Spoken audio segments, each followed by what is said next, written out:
so much. I have the kind of a unique perspective because I get to travel around a little bit and visit other spiritual communities like this one and teach a little bit about spirituality wherever I go. And it is so warm to come to this particular community and feel the space prepared so lovingly.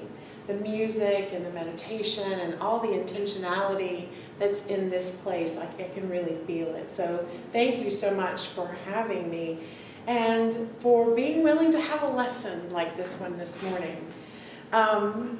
So what I do is I teach New Thought spirituality, and I do so in a long tradition. Over 100 years ago, when the Fillmores, who founded Unity, and Ernest Holmes, who founded Science of Mind, which is the tradition that I'm trained in, they did this kind of teaching, not only on Sundays, but all the time. Their lecture halls were full. I don't think either of them really intended to create a collection of churches, but that's what ended up coming out of the lessons that they taught to the world. And back then, what most people were coming to New Thought spirituality for was physical healing. Back then, there was an epidemic of tuberculosis, and there was not medical treatment for it, and so people came to these teachers to figure out how to use spiritual law and mental healing to have a better physical experience. Now, I don't know about you, but for the most part now, we're not coming to our centers on Sundays for physical healing. Most of us aren't. Most of us are looking to improve our lives or better our lives in some way or another, but it usually is not about physical healing. Most of us really do turn to and have faith in the medical world for hips and such things. But we come for other things. So I want you to know that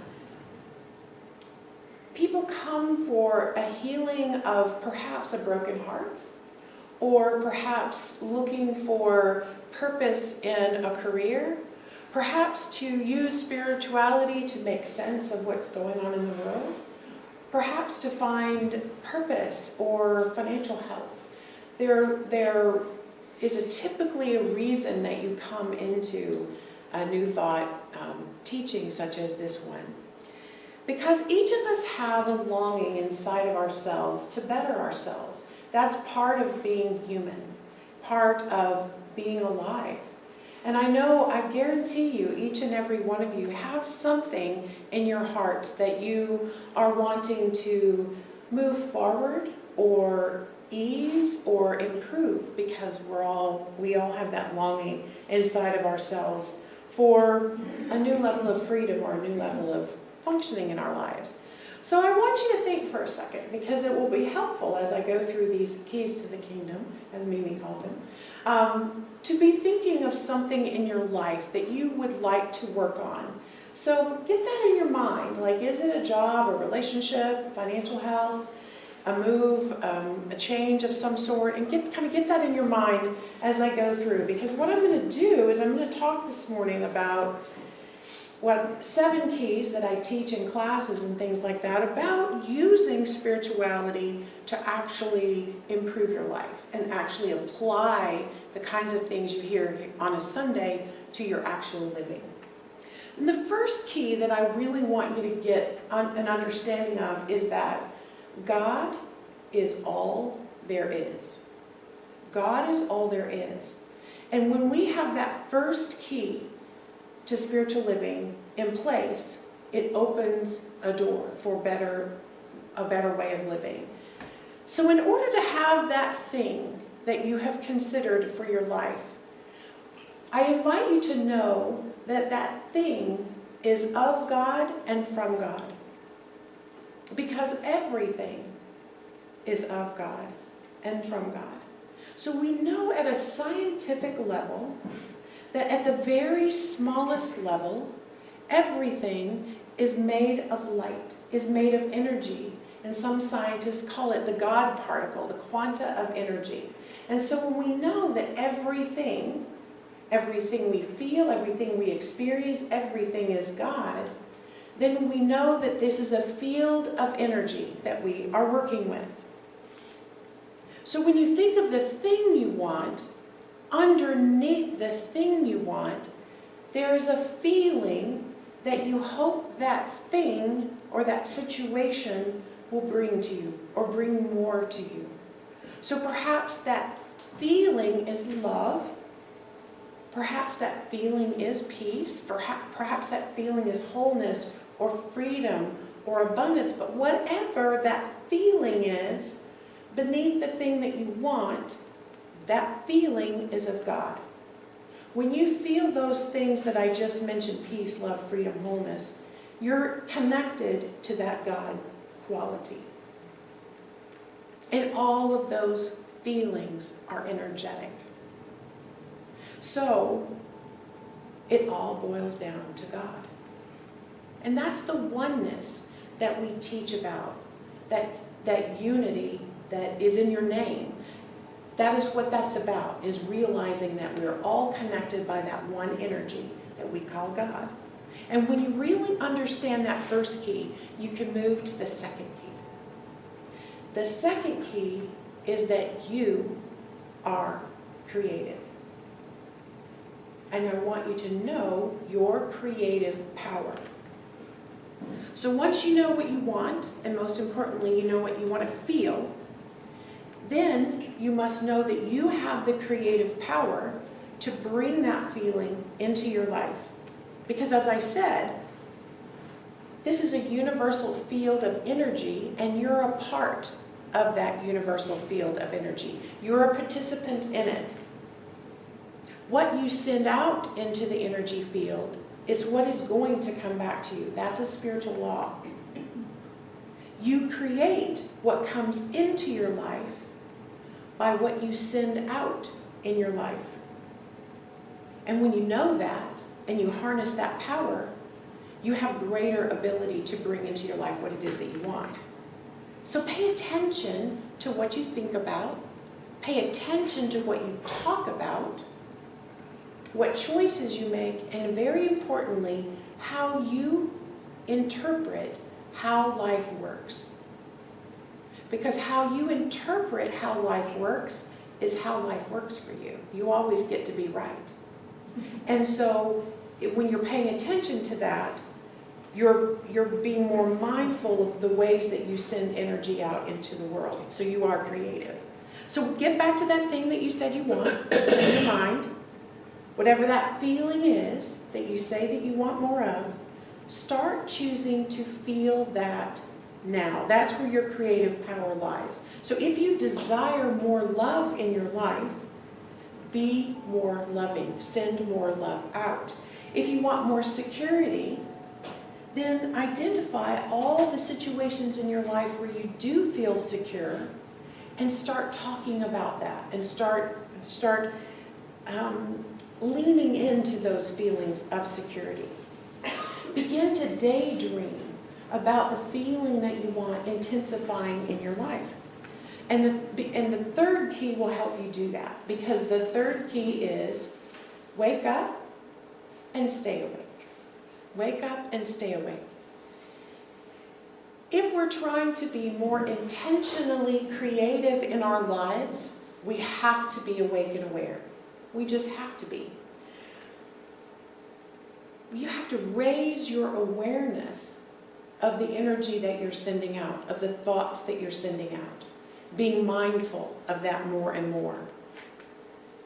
Because if every thought is creative and every thought that you're sending out is going to return to you, it really behooves us to be paying attention to what it is that we're sending out. So, most of us were very well trained. I can tell by looking at you this morning. We were all very well trained about how to get our physical bodies ready to go out the door. You know, all of you have had a shower, well, I hope, and you've brushed your teeth, and I see you've combed your hair, and some of you probably even worked out this morning, which is way impressive to me. But most of us are not trained really well about how to wake our spiritual selves up every morning. We don't have a routine that we will not walk out the door without having had a sacred cup of coffee, or a time in meditation, or reading the daily word, or any way to remind ourselves that we are also spiritual beings moving about in the world. So that's one way that I will invite you to pick up this third key and really start working with it, is figure out how do you remind yourself every single day, yes in the morning, but throughout the day, that you're a spiritual being having a relationship with the energy field around you. Who do you want to be? That takes conscious awareness and thoughtfulness. And once you start paying attention and sending out better and better stuff out into the world, better and better thoughts, better and better energy, then it gets us to the fourth key. And the fourth key is to pay attention to the ideas that you get. How I teach this in class is I say, ideas are God's gold coin.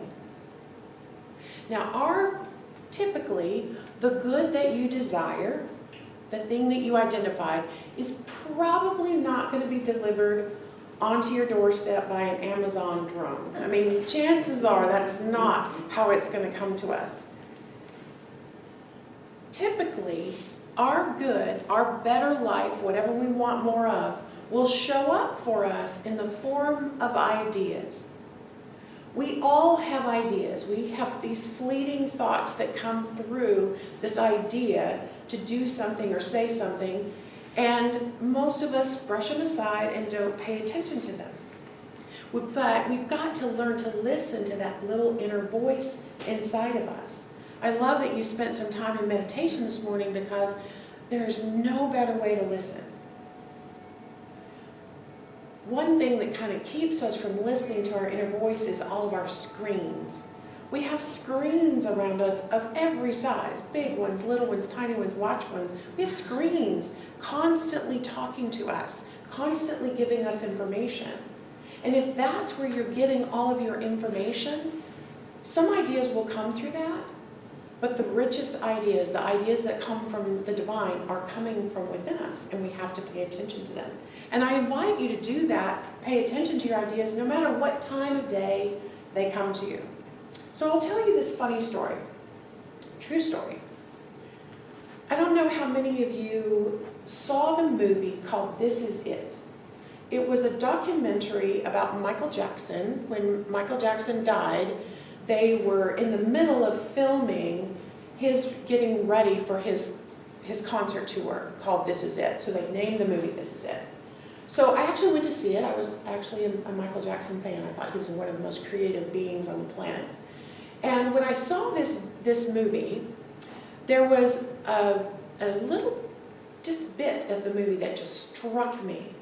And what it was his producer, and if I have the name wrong, I know there's music people in the house. I don't know if it was the producer or the stage manager. I'm not sure exactly what role this guy played, but he was on Michael Jackson's team. And he said that Michael Jackson would call him at like 3 o'clock in the morning. Not once, but all the time. He was calling him in the middle of the night.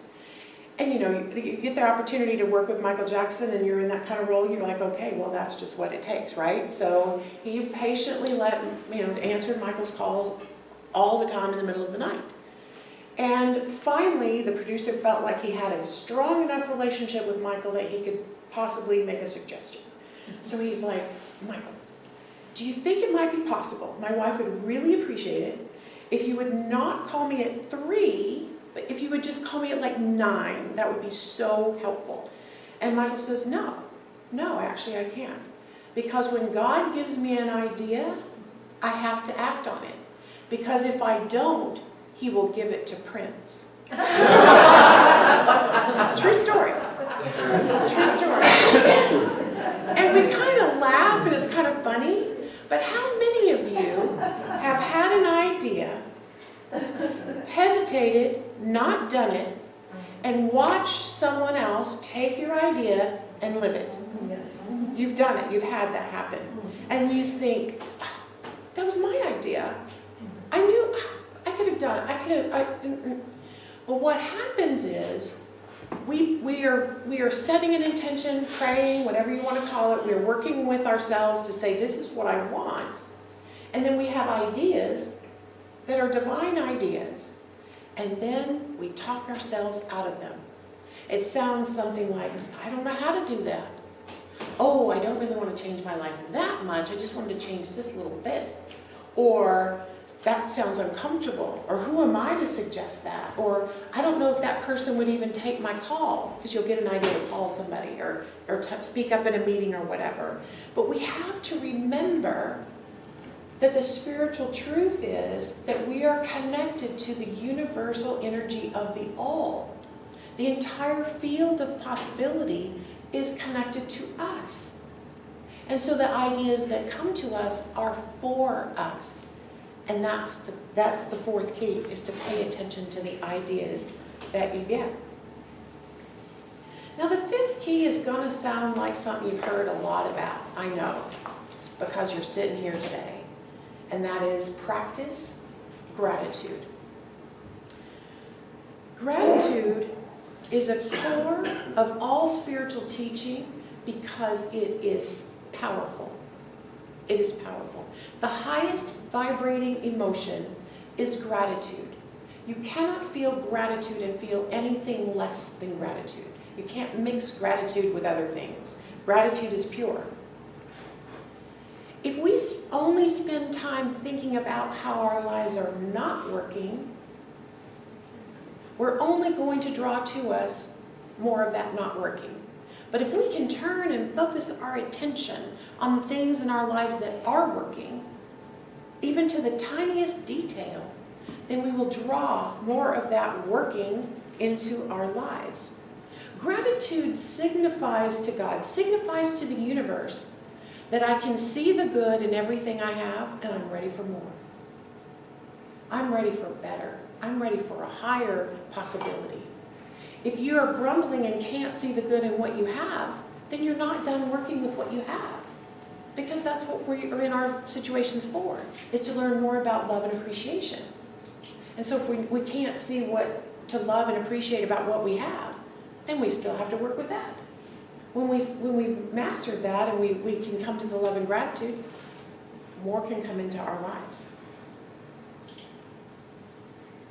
I say it two ways. One way I say this is, what you pay attention to, you get more of. Spiritual truth. What you pay attention to, you get more of. Here's another way to say it. What you appreciate, appreciates. What you appreciate, appreciates.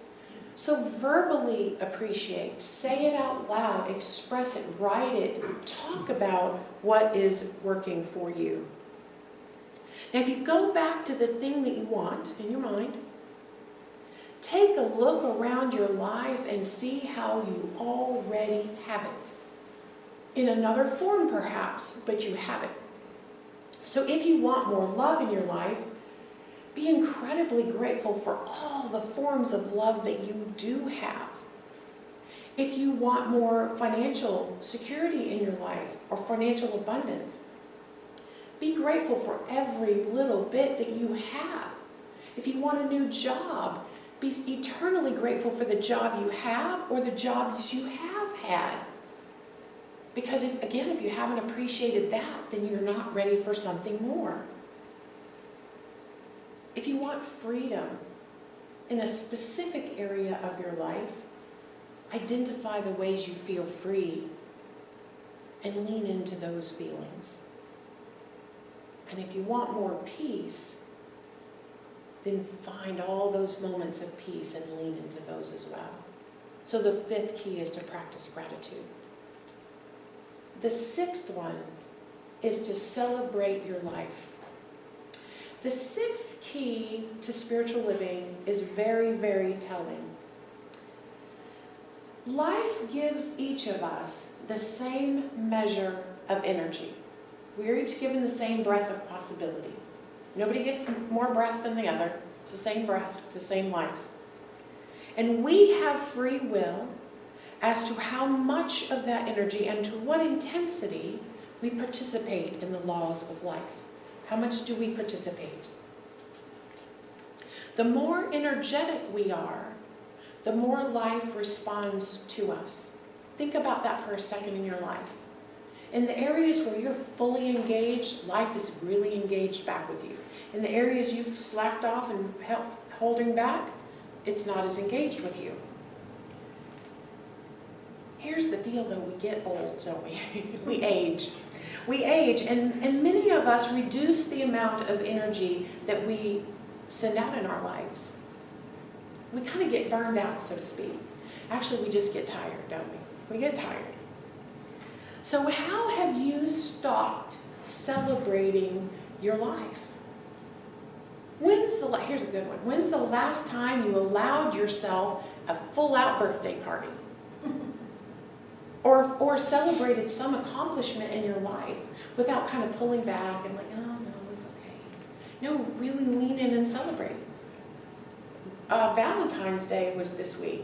Remember when we were little and we were so excited about the little bitty tiny little be mine, little candy hearts and cards, and we were so tickled with that.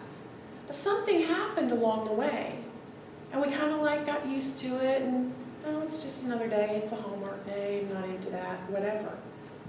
Pay attention to how much you've stopped living your life fully and celebrate it. Because I encourage you to start celebrating your life more fully. Actually engaging. Because when you do that, you open up possibility to come in to you spiritually. It is on the waves of energy that we send out into life that our good comes flowing back to us, no matter what it is you've named as your good. So give your energy, and actually that leads to the last key, which is give, and give some more. Giving is also a simple spiritual truth, absolutely a spiritual truth. You know, we can't help but give in every second of our lives. We give our thoughts. I talked a lot this morning about thoughts. We give our words. We give our actions. Actually, we give our breath. We cannot receive a new breath until we've given out, until we've exhaled the breath that we just had. So giving is a constant in our lives.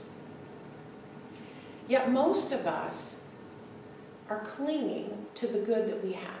We can't cling to our breath, but we cling to anything good that we have. And instead, the spiritual truth is to give, to be in the flow of everything, to put as much as you can out into the law of circulation, knowing and trusting that by spiritual law, that circulation comes back. So back to that thing that you want. If you want an opportunity in your life, give opportunities to others. If you want love, give love. If you want abundance, give abundantly. Whatever it is you have. When I was teaching my daughter this principle, I said, Kelsey, whatever you have, more than enough of, that's what I want you to give away. And I was teaching her this when she was about 12. And she went away just chewing on this idea that she had to give away what she had more than enough of. And she comes back down the next day and she's like, Mommy, I have figured out what I'm going to give away. And I said, what, honey? And she said, my hair. And at the time she had a very long ponytail. And somehow she had gotten the idea that she could give away her hair. And so we looked up lots of love and figured out how to make that happen.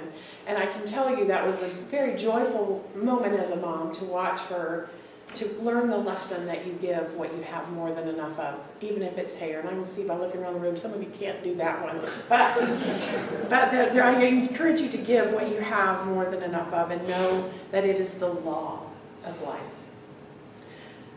So I've touched on 7 keys to spiritual living. And I want you to know in confidence that you can heal absolutely any part of your life. You can up-level anything in your life that you decide that you want to do that. And I'm really, really glad that you have a community of people that you can do this stuff with. Because one of the most beautiful parts of being in a community is you can remind each other of these keys. You can remind each other and sing about and talk about in this community that God is all there is, that everything that you are talking about in your life has a spiritual component to it, that it is made of God's stuff, that it is waiting for your input. You can remind each other that you are creative and that your thoughts and your words matter. When you hear each other talking anything about limitation, you can say, you know, you can make another choice. Remind each other of that. You know, you can nudge each other and say, stay awake. Stay awake. Remember, you're an intentionally creative being. Share the ideas that you get. When you get one of those ideas that's a little bit scary or a little bit outside of your realm of comfort, then find another community member to say, I've got this idea. Encourage me, I'm scared, but I'm going to do it. I'm going to call them, I'm going to do it. And practice gratitude together in this community. Celebrate your lives. It's what you come together for. And I really invite you to give. Give generously to each other, to this place, to this possibility that Spirit has for you every week here. It's a beautiful place. And I'm going to close with one of my favorite scriptures, actually. It was sent to me again this week by a dear friend. And it's Ezekiel 36 and 26, and it says this. It's one of God's promises, and it says, a new heart will I give you, and a new spirit will I put within you. That is the key. Thank you so much.